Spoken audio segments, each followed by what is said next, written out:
Hey, Izzy, great to speak with you. Hey, Karina, thanks for having me on again. Of course. We are going to link to your previous episode because that was amazing, talking about some challenges and vegan bullshit busting. It was a really good episode. So, yeah, thanks for coming back.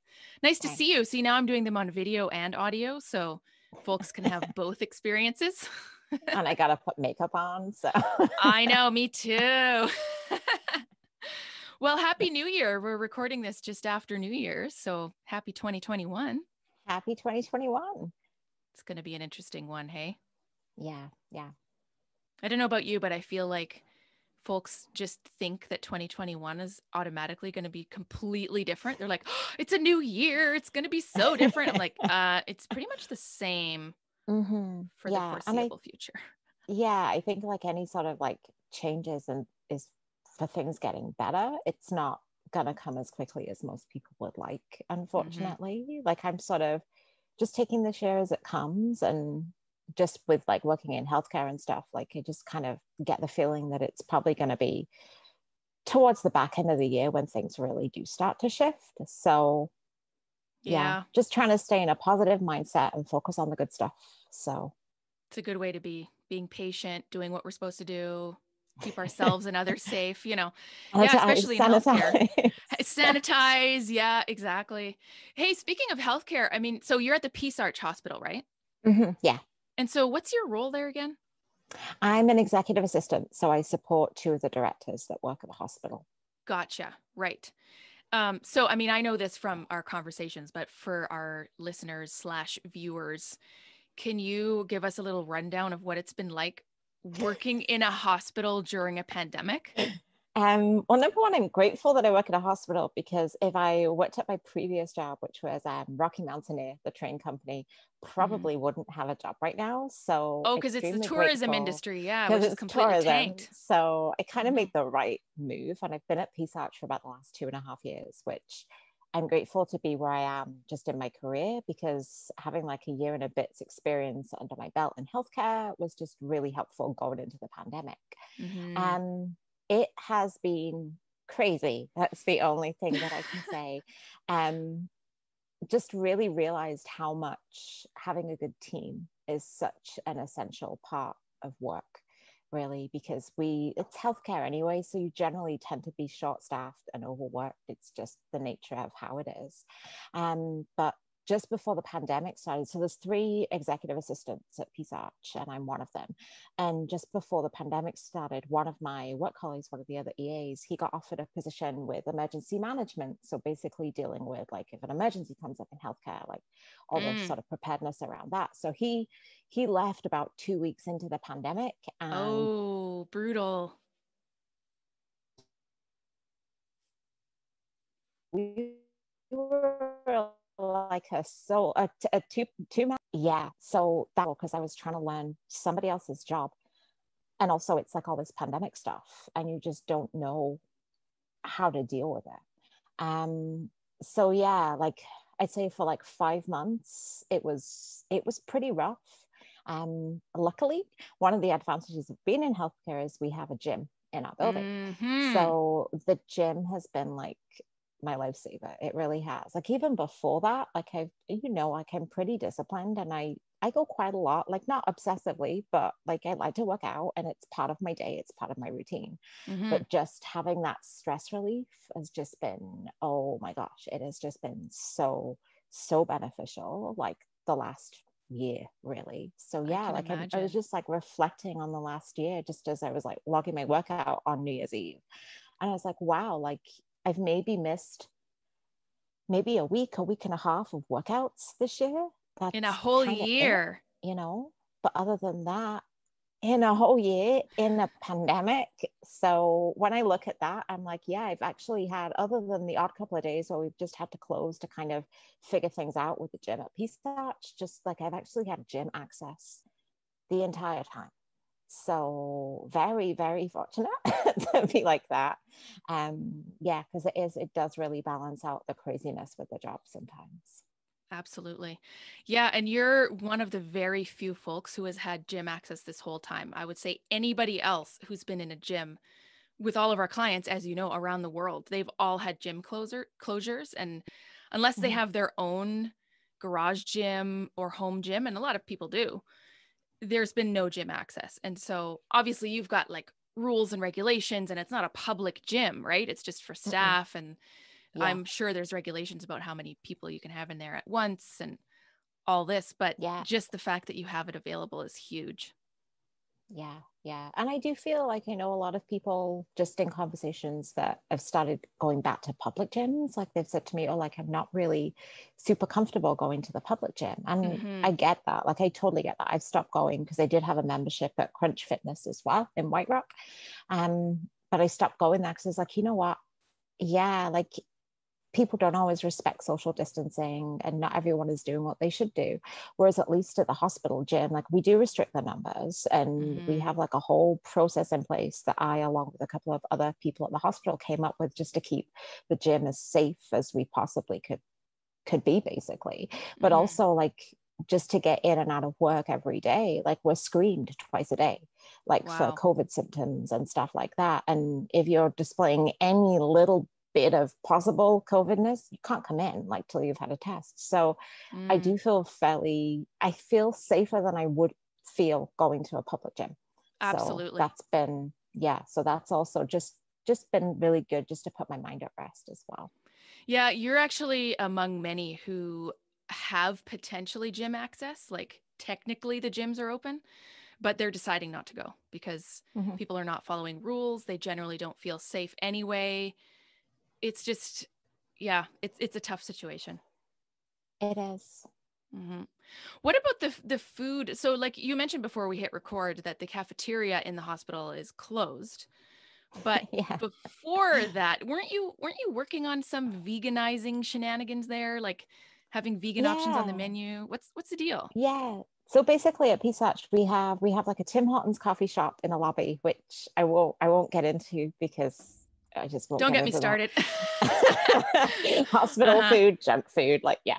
Anyway, but we have a cafeteria that right now it's our COVID testing site, so it's been closed since March. But Mm. before that, what I was doing was I was working with the kitchen supervisor, basically to come up with some vegan and vegetarian items to put on the menu because usually there's Mm. 2 or 3 options a day, but it's really meat heavy, and like trying to find like almond milk or non-dairy milk at work was like impossible basically. And I'm like, we need some options here. So yeah, just working with them and just trying to get some more healthy vegan vegetarian food on the daily menu, and also getting it so that it was actually identified as that as well. Like instead of just Okay. looking and being like, oh, this is like, like a tofu scramble, like it actually is like identified as vegan tofu scramble, or it has like a little V Mm. symbol next to it. So people actually know, that there is an option. And I know some people that would put them off, but I also know some people that would also encourage them to try. So, and like the feedback that we got was like, it was really good. And like, I'd say like it was probably about 9 months before it closed. Like we'd been doing that and just Mm. making little small changes. And then when our cafeteria did close, one of the local coffee shops, which is really vegan friendly, actually, it's a place called Everbean, and it's in White Mm. Rock. And they set up like a food program so like local businesses could donate food to the hospital.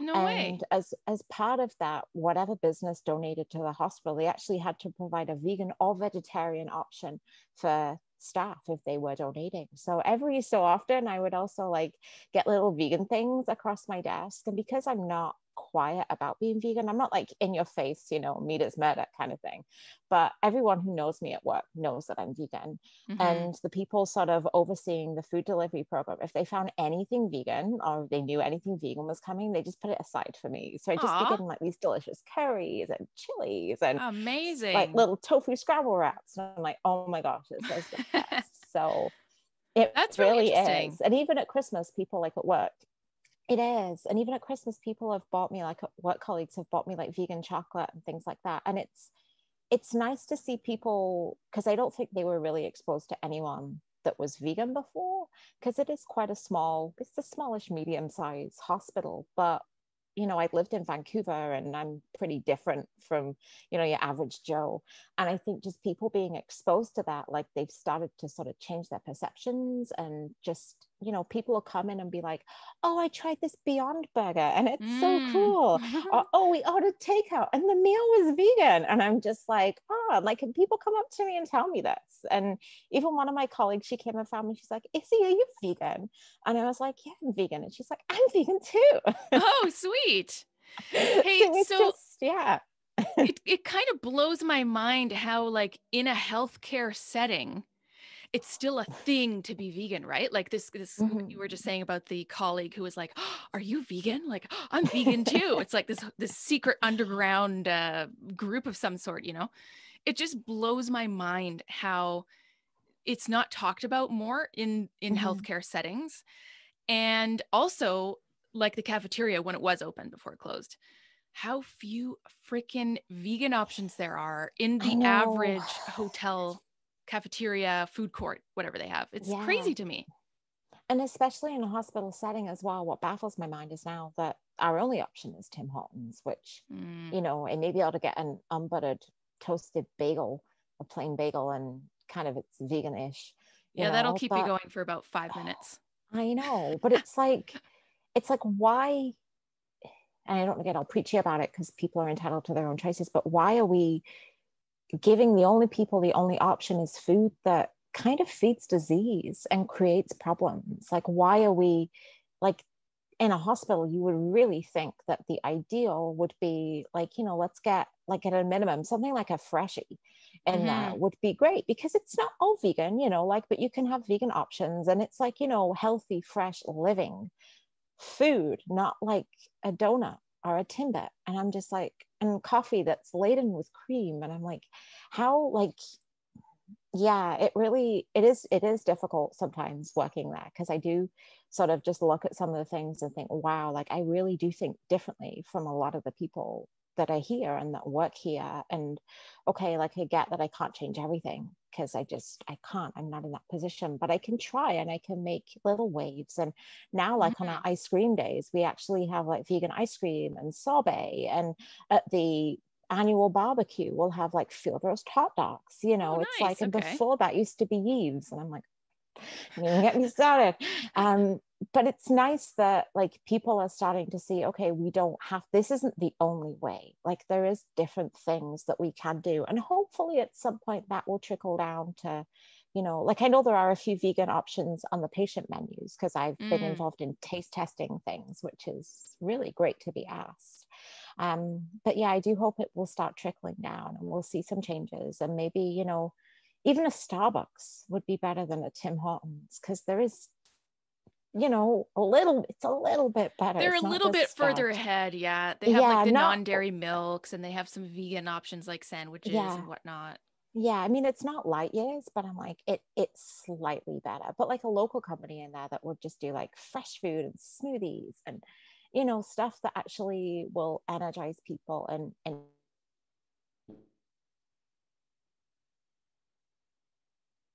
enable them to feel better, and not just, you know, carbs. Exactly. Yeah. It's crazy. So the patients who are able to could eat at the cafeteria, right? And then there's a different menu for patients who are like basically in a ward or in a bed and then they have to have food Yeah, delivered to them. Is that how it works? yeah, yeah. Different menu for, and one of the challenges with the patients at Peace Arch is that there's not an actual like industrial kitchen to cook the meals at Oh. the site. So Oh, a that's a lot of the stuff problem. it is. So a lot of stuff gets brought in and reheated, but now we've got a new long-term care building and that actually has a proper kitchen. So the residents that are actually in residential care can now actually get better quality and fresher food, which is, it's, yeah. So things are changing.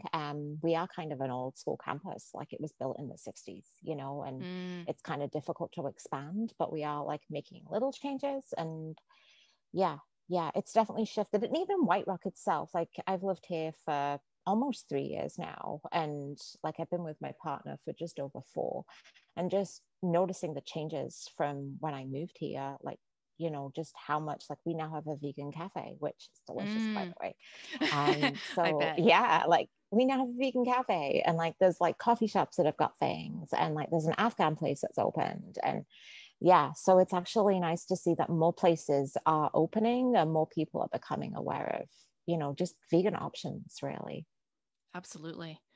Do you have much interaction with frontline workers? I mean, I'm sure it's different now where they have, more procedures around who's interacting with what, department of the hospital. But do you come into contact with frontline workers, so-called, who may or may not be on board with veganism? Um, I do see, like, because I do a lot of minute taking in meetings, like higher level Mm. meetings. So I do see quite a few people that are in meetings with me, and quite a lot of physicians as well, actually.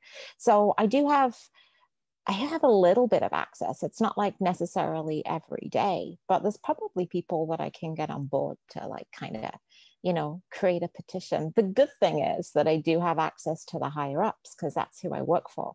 So any Hmm. changes that do get made will get made at the higher levels. So, and I have been really vocal about certain things. Like before the pandemic started, I lobbied for therapy dogs to visit like Mm. the emergency room, because we had therapy dogs on site, like, for certain things at certain times. And I was like, why not just like once a week or twice a week, we just get some therapy dogs in just to help with like the morale of the emergency room department.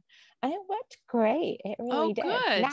Now you can't do that, which sucks. Oh, I But know. yeah, just like little things like that. It's like, so I am able to make change. It's just getting enough, having the right approach and getting enough support, really.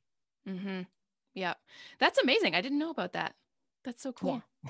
Here in Powell River, there's a really active therapy dog community or association. And of course, they haven't been able to do any visits, but they've been kind of creative. And when it was allowed to do gatherings outside, they did a little therapy dog parade in town, all the Oh. handlers dressed up, and so cool. But it's basically impossible to do in a long-term care facility right now or a hospital. So that Yeah, can be really tough. But hopefully that'll be on the menu for I hope not so. too distant future. Yeah, it's amazing like the difference that animals can bring to people's lives. It really is. And like the therapy dog idea for me for work actually came out of visiting the cat sanctuary, which is in Richmond, which Mm. is in Vancouver, just outside of Vancouver. And there's like, it's basically a sanctuary for cats that generally would have a hard time in a home situation. So there's Hmm. quite a few feral cats there, and like cats with diseases and stuff in like different areas and things. But there's like 450 cats. Oh my And like, goodness. I know it's like What? cat heaven. It's like, but it's like it's manageable, but it's 450 cats. And they're in like this little like house condo thing, like with outside playpens and things. But you can visit, or used to be able to visit, like every Saturday and Sunday afternoon by donation. So me and my Mm. partner, we used to just go visit before we had like foster cats and stuff. We'd go visit and just spend the afternoon with the cats, and just like the effect that it would have like just on us mentally was just like so That's awesome. So like brilliant. therapy dog idea came from visits to the cat sanctuary. Aw. Well, how's it been going? You've had what now? Are you on your third foster with this new one coming today? Yeah, we're getting our third foster today. So me and my partner Carl, we foster cats through a Vancouver organization which is called VOCRA, which stands for Vancouver Orphan Kitten Rescue Association. And basically their goal is to just sort of find homes for feral and abandoned and surrendered cats. So Mm-hmm. they do a lot of work with the work I think is primarily with mom and young kittens.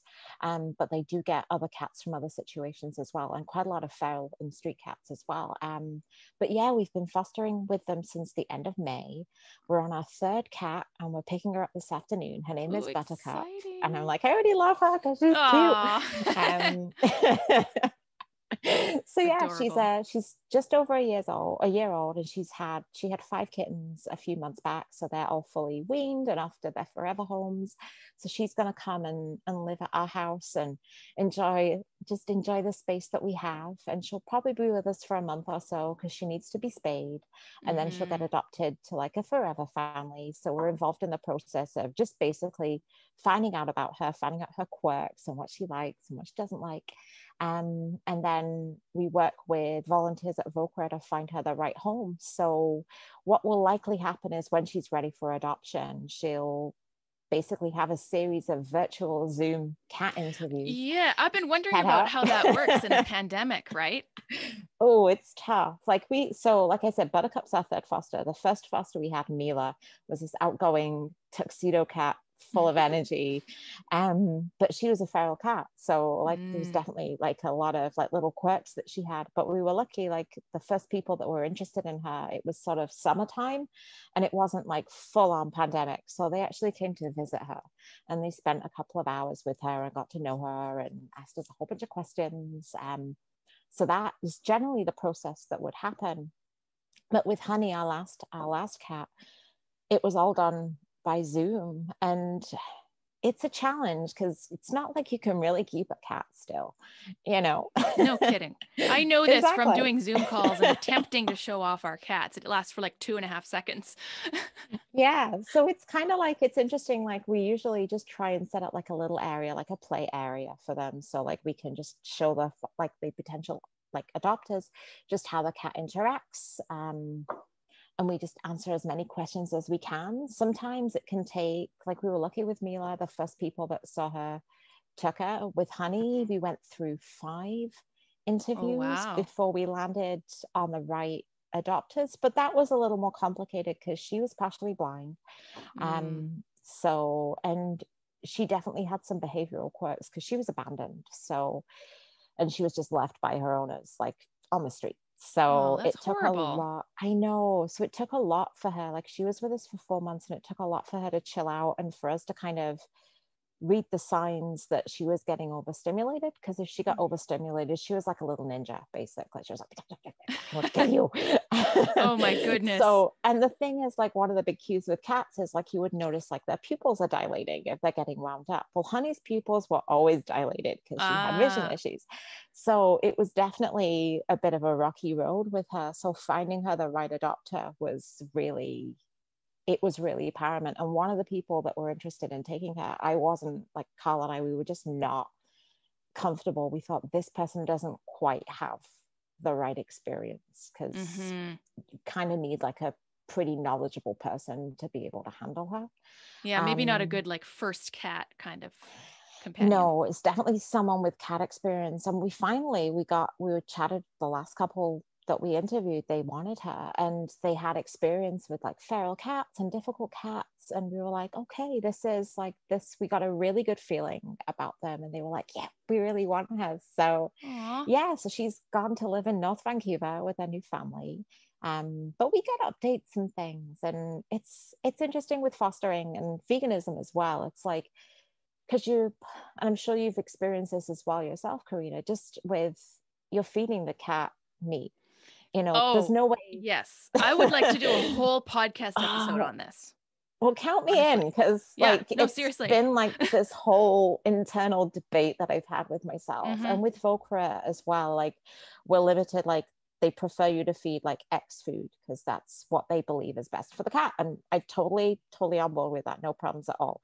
Honey was the fussiest cat ever, and we went through every brand of cat food you could imagine. So if you ever need tips on cat food, you know where to come. But Absolutely. yeah, just this whole like veganism, the fact that I'm feeding the cat primarily meat, like how do I deal with this kind of thing? And I like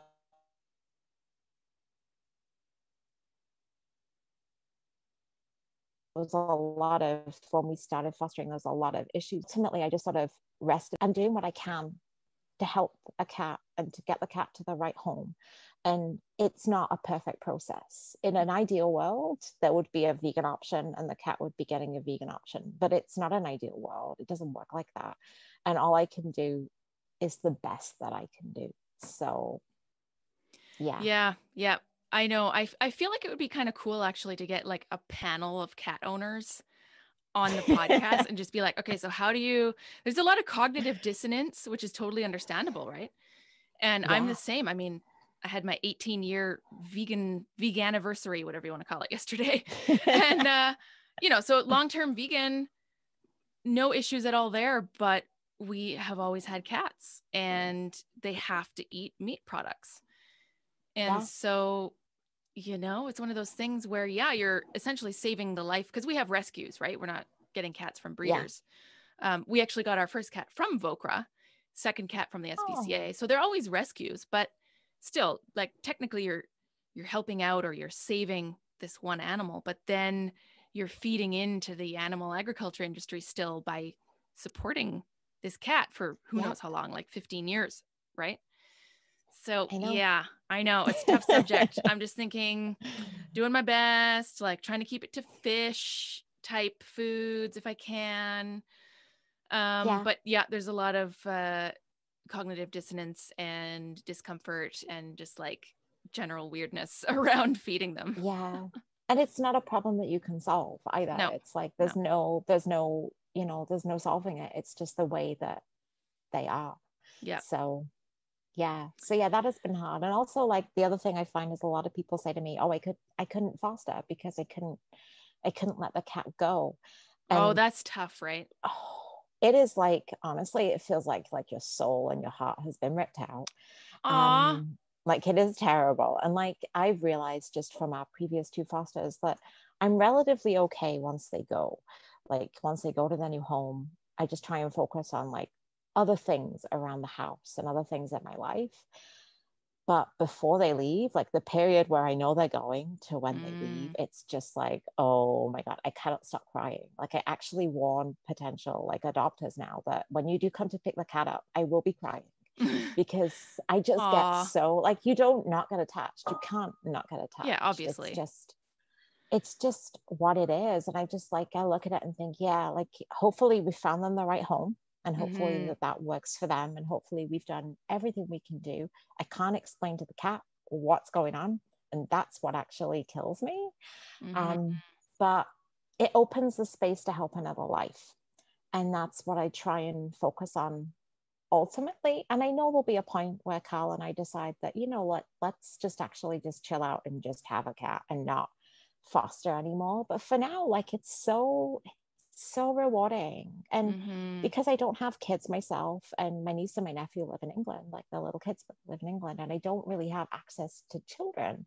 And like I don't like I'm, sort of getting to my late 30s now. And I'm like, there's that maternal drive, but it's not necessarily that I want children, and I find that just having pets and cats actually really helps me with that because it gives me something to pull that into.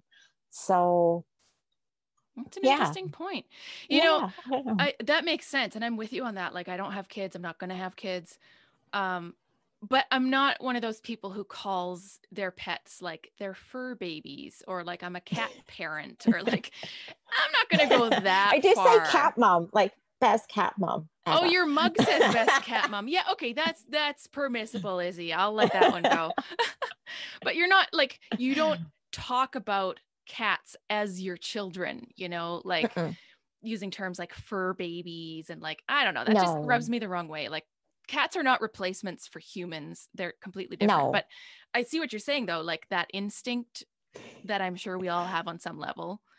yeah, That makes sense. As long as we're not like sometimes I'll just joke when people say like, "Hey, do you have kids?" I'm like, "No, but I have two cats." But then I realize it's yeah. kind of a douchey thing to say because there's really no comparison. That I mean, it's isn't. more And of a even joke than just anything, but still. well, the thing is as well, like it gives me great respect for parents as well. Like Mm-hmm. just especially with rescue cats, like there's a lot of work, especially at the beginning. There's a lot of work in getting them settled and figuring out like the quirks and stuff because they do usually have issues. It's not like, Mm-hmm. oh, this cat is super healthy and it's just gonna be fine and fit in. It's like, no, this is actually like the first night with Honey, she actually scratched right down my face. Wow. And at the end of 4 months, she was like my little best friend and used to sleep on my chest at night. So Aw. so like it's great to see that transition, but it is a lot of work at the beginning. And I do look at parents sometimes and just think, you know what, like, and it like I can't have children and I'm okay with that now. Like there was a process behind that and it was difficult for a while, but it gives me a lot of respect for them. It really does. It's like, Mm-hmm. you know what, this is my version of it, which is nowhere near as intense as yours, but good for you for raising that little human because I could not do Oh my that. God, I can't even imagine. Just multiply what you're doing by about 110 Yeah. or more. Yeah. Not to minimize the work that you put in, but still.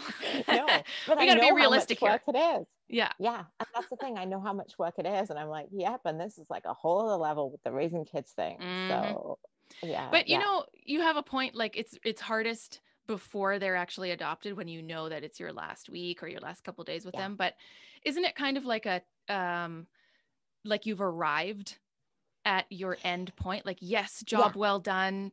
I yeah. have succeeded with this animal that's now getting a forever home. Like that was the whole goal to begin with, right?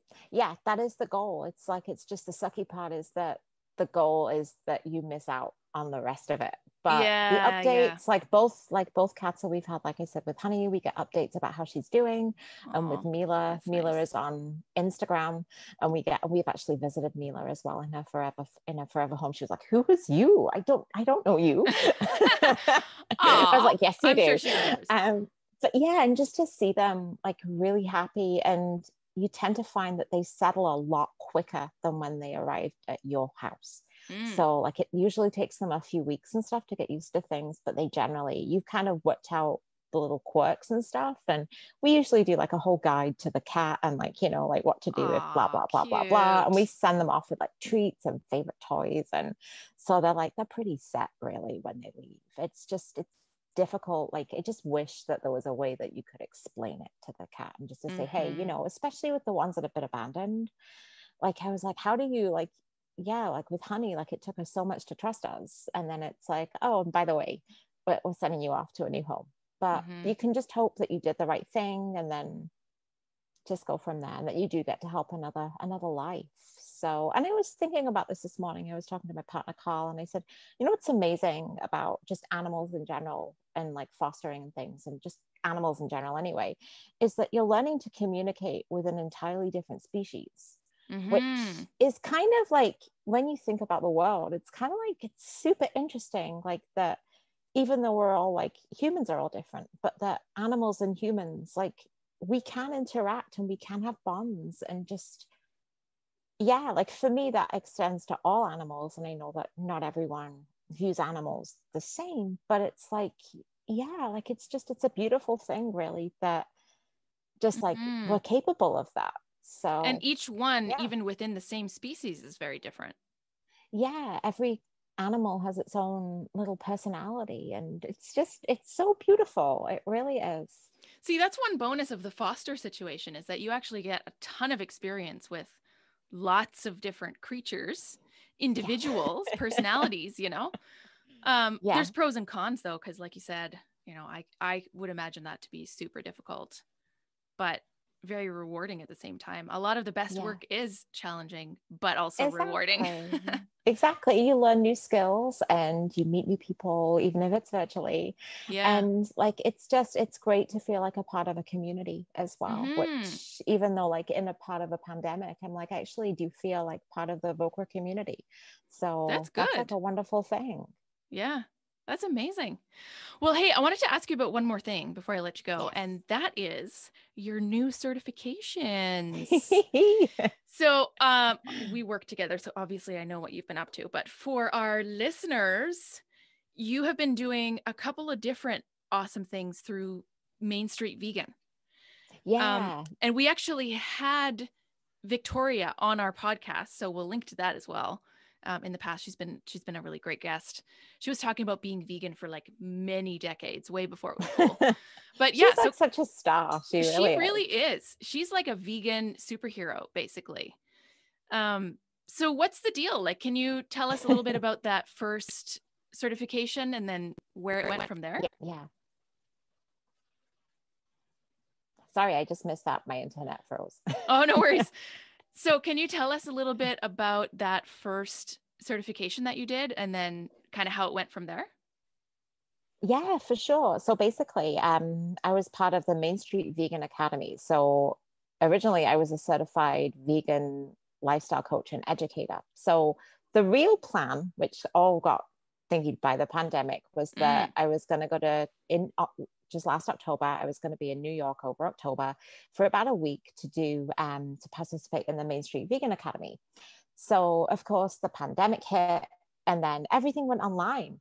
So mm-hmm. instead of being like a 5 day intensive in New York, it became a 4 weekend intensive virtually via Zoom, which was like super awesome because there was about, I want to say there was about maybe 25 to 30 people That's way more in than the they would have in class. person, right? Yeah, for sure. Uh-huh. Like I'd say in person would probably be maybe like 15 to 20 max. Okay. So yeah, basically, so the certification was online on Zoom. And it was pretty early starts. So we'd start at like 6:45 Vancouver time in the morning. Ooh, wow. On a weekend. And I was on a weekend and I was fostering at that time. So it was a little bit like 5 o'clock start. Yay. Wow. But yeah, basically it's a whole it's a whole bunch of educational series. So like you have different lecturers come on and talk about different aspects of veganism, like fashion Hmm. and like nutrition and that kind of thing. And basically by the end of the course, you're a certified vegan lifestyle coach and educator. So that was like the first half of my summer. And then wonderfully, she decided to hold an online masterclass. And I was like, kind of thinking about it. And I was like, I don't know if I can really budget for this right now because as you know, a couple of weeks ago, we moved house. So Mm-hmm. it's been kind of it's been a bizarre year. But yeah, anyway, so it's been a little bit tight financially just with moving to a new rental and a whole bunch of other things that happened in the middle of that. But anyway, she offered this masterclass, and I was like, you know what? There's a couple of scholarships going for this. Like, I'll put Mm. in and see if the universe opens up. And I got a partial scholarship. So Excellent. because the original course was sort of like in person, but then went to Zoom, I actually got a partial refund for that. So I Mm. actually managed to do the masterclass now as well. And the masterclass was similar, but it was just more high level. And there was about 50 of us, which was Oh, like, wow.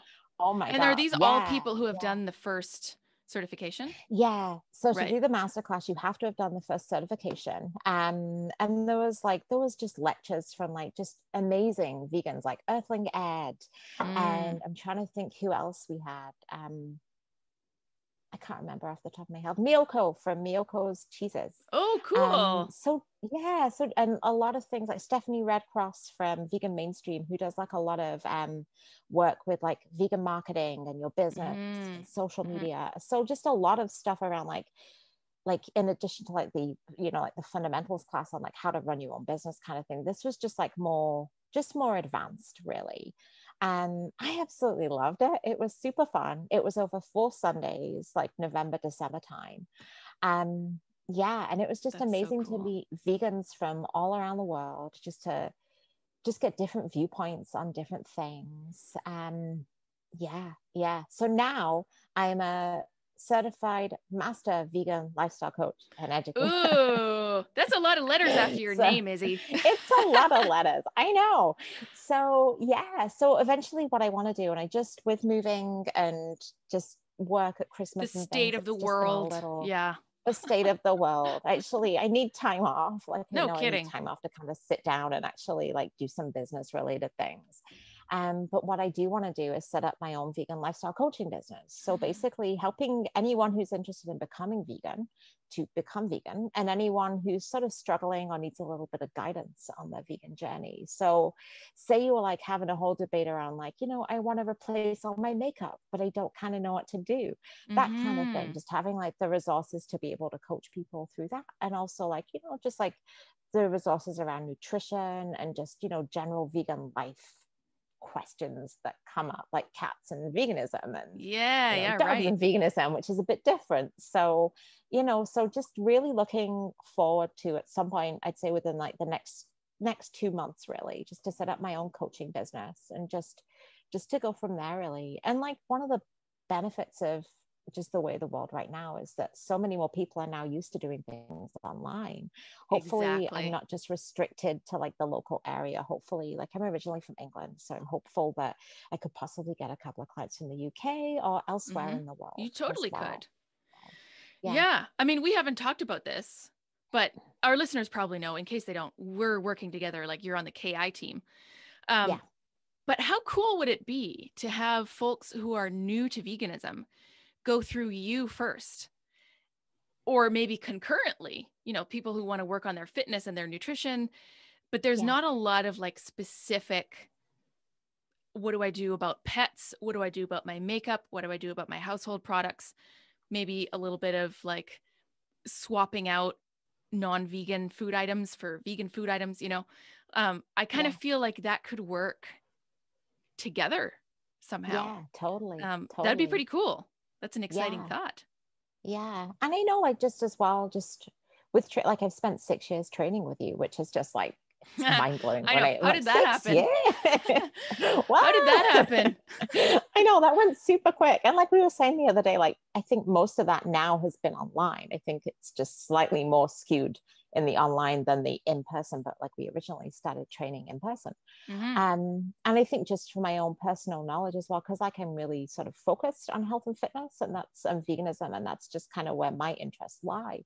And I think at some point, like I would really like just to do like personal trainer certification, just to get Absolutely. really just to get more knowledge around things as Hey, we're well. going to need a So third trainer on the team at some point. Just saying, Izzy. Nudge, nudge, wink, wink. would be super cool. Yeah, you're my first everything go-to. is yeah, everything is just time, and that's what I yeah. know. And it's kind of like I said, like it's been a really strange year, and don't get me wrong, I'm super grateful for the position that I'm in, but I am very aware that I've had the opposite year of what most people have had. Like my year has just been nonstop at Mm-hmm. all, and most people have just been chilling out and relaxing. So at some point I think I need to do the chill out and relax and then start focusing on the other 100%. stuff. Yes. So Do a yeah. little reset, a little break for your brain. Yeah, Yeah, that's exciting though. And it and is. even just like the connections that you have from having done these programs, I mean, those are valuable in and of themselves, right? Yeah, yeah. Like I didn't realize like there's so many, I think there's like graduates in 30 countries for the Main Street Wow. Vegan Academy, which is like pretty I'm not insane. I mean, like surprised.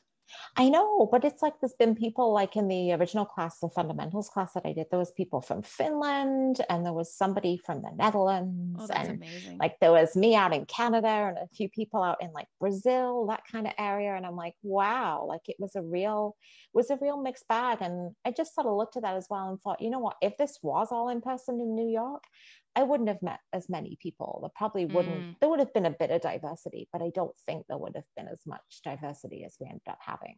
it's a good point. So that was just really cool. And just also, it made me realize just how lucky I am to live where I live, because most of the vegan things that we need, we can get access to. It's pretty easy. Like I can just go down the street to the grocery store and it's a safe way. So it's like, it's mediocre. It's But okay. I can find vegan things there. It's not like I've got to go to like a specialty store, which is when I was vegetarian and growing up in England, like I lived in the health food store. So, just to see how things like that have changed, especially like where we live, Hmm. and just to be mindful of that, because not everybody in every country has the same access to things that we do. So, That's very yeah. true. Yep. It's moving in the right direction, I feel. Like even in places like Brazil, you mentioned you had some folks there, which has historically been hugely meat eating, like maybe not the Mm-hmm. meat eating capital of the world, but pretty close. Yeah. And, there, or the UK even in the past 5 to 10 years has completely transformed in the vegan It scene. It's changed amazing. because I left. That's what I'll Oh, say. that's what happened. Yeah, clearly. It's all because of Because you, Izzy. Well, of course, but I've lived in Canada now for like 9.5 years. And Hmm. like, I do, like, we were originally supposed to go back to England this Christmas. And obviously that didn't happen with the pandemic. But just the last time I did visit, just to see the changes, I'm like, whoa, like, Hmm. whoa. It's actually probably out and about, it's probably slightly more vegan friendly than Vancouver, just in terms of being able to go to an average restaurant and there's a vegan option. And just That the says something. groceries, yeah, and the grocery stores, like now my mom works at a company called Asda, and actually have like a dedicated vegan aisle now. And Hmm. that didn't exist like a few years ago. That didn't exist 6 months ago, but like every Asda store in England now has like a Wow. dedicated vegan section. And my dad, like, he tells me all about it. And it's like it's so Aw, fun, and just it's just great to see. It's great to see things shift. It really is. absolutely. That's so awesome. I mean, there's a lot of superstore type places here, grocery stores. Superstore is where we used to go, which is actually fairly vegan friendly, but now we don't have access Yeah. to it in our small town. But there's not a dedicated vegan aisle in those. Like, that's crazy. Maybe you should campaign for it. Maybe that's not a bad idea. That's so awesome. Well, so what are you looking forward to in 2021? Is it taking a brain break of some kind? Like what's on the menu in the next year? I think first and foremost is just taking a little bit of time out just to kind of reset and just reflect on the madness of the Yeah. year. I think secondly, just start putting like my coaching business together and going from there, really focusing on that. I want to work more on my piano as well, because it's kind of like Right. it's fallen by the wayside with everything else. And I sat down this morning and I just like have been starting to learn some like rag, like Scott Joplin music. And it's just like super fun to play. And I'm just like, yeah, I just kind of want to like really focus on stuff like that this year and just keep I love that. fostering and keep on just going to the gym, being healthy, and just doing what I can, I think, and just realizing that we're still in a pandemic. It's probably not going to change for a little while yet, and that's okay. It's just all you can control is your response to everything. So just Well said. just trying to be mindful really of that. Yeah, absolutely. Well, why don't we leave it there for today, Izzy? Thank you so much for coming on the show and speaking with me again. We will link to your previous episode and also Victoria's, because we had a good conversation there too. But yeah, it was great to Awesome. catch Thank up. Thank you you. so much. Oh, thank you. I loved being on the show. It was great fun.